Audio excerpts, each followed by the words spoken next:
ప్రధానంగా ఈ మధ్య సినిమాలు వచ్చిన తర్వాత రకరకాల ఈ మనకి కనిపిస్తూ ఉన్నాయి చర్చలు. సో వాటికి సంబంధించి అంతేనా? డైలాగ్ అర్థమైందా? తగ్గేదేలేనా?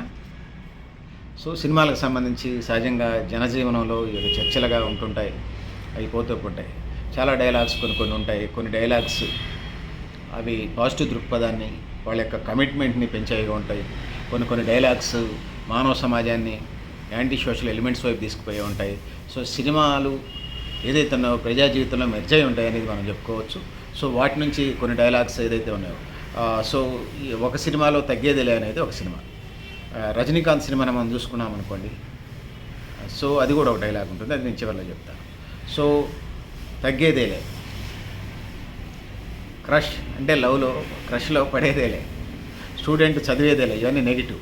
మనీ ఉండేదేలే, లవ్ దొరికేదేలే, గుడ్ టైం వచ్చేదేలే, దరిద్రం వదిలేదేలే, ఓవర్ థింకింగ్ పోయేదేలే, ప్రాబ్లమ్స్ నన్ను వీడేదేలే, అమ్మ తిట్టకుండా ఉండేదేలే, నాన్న మెచ్చుకునేదేలే, ఏదైతే ఉందో సింగిల్ లైఫ్, అమ్మాయి వచ్చేదేలే. సో ఇవన్నీ ఉన్నాయి. తర్వాత కెరియర్ అంటే భవిష్యత్తు గురించి పట్టించుకునేదేలే, మనం మారేదేలే, ఏది ఏమైనా రీల్స్ చూడటం, సీరియల్స్ చూడటం ఆపేదేలే. సో ఇవన్నీ కొన్ని సినిమా డైలాగ్స్ని ప్యారడీస్ తయారు చేస్తుంటారు. ఇక నేను మొదటి చెప్పినట్టుగా సినిమాలు అది ఏ నటుడు నటించినా అవి కొన్ని సినిమాల్లో డైలాగ్స్ ఆకట్టుకునేలా ఉంటాయి. కొన్ని నిజ జీవితాలకు సంబంధించి ఎనర్జీని పెంచేవి కూడా ఉంటాయి.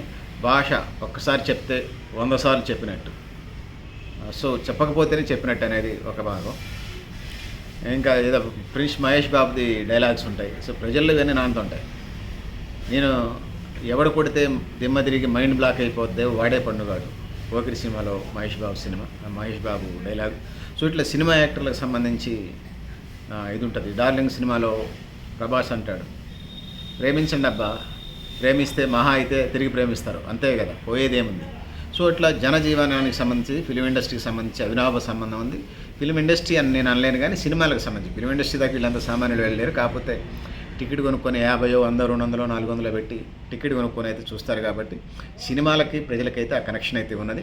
భాషలు ఏవైనప్పటికీ కూడా, హావభావాలు ఏదైనప్పటికీ కూడా సో ఆ అనుబంధం అయితే ఉన్నది. సో మిత్రులారా దీన్ని జనరల్గానే చూడండి. దీని మీద ఎవరికి ఏ సినిమాకి అనుకూలం, ఏ సినిమాకి వ్యతిరేకం కాదు. సో అట్లా చెప్పాల్సి వస్తే అల్లు అర్జున్కి సంబంధించినటువంటి చాలా సినిమాలు మెసేజ్ ఓరియంటెడ్ సినిమాలు కూడా ఉన్నాయి. జులై సినిమాకి సంబంధించి వచ్చినప్పుడు ఏదైతే ఉన్నదో మనకి చాలా ఇవి ఉంటాయి. సినిమా పేరే జులై కానీ ప్రాక్టికల్ లైఫ్ ఎట్లా ఉండాలనేది దిశ నిర్దేశం చేసే విధంగా ఉంటాయి. సో ఏది అయినప్పటికీ కూడా సినిమాలకి ప్రజలకి అవినాభ సంబంధం ఉంది. ముఖ్యంగా ప్రేక్షకులకి మరింత సంబంధం ఉన్నది. వాళ్ళ గురించి చర్చించింది ఆ రోజు గడవనటువంటి వాళ్ళు ఫంక్షన్స్లో కానీ, పెళ్ళిళ్ళలో కానీ, ఎనీవన్. సో అందుకోసమే మమేకమైనటువంటి అంశాలు చర్చించే అవకాశం జర్నలిజానికి ఉన్నది. కాబట్టి సో ఆ విధంగా మీ దృష్టికి తీసుకొచ్చే ప్రయత్నం చేస్తారు. మీరు కూడా కామెంట్ బాక్స్లో కింద రాయదలుచుకున్న రాయని తెలియజేస్తూ, నేను గరిడేపల్లి సత్యనారాయణ, న్యూ లక్ష్య ఆర్గనైజేషన్. థ్యాంక్ యూ అండి.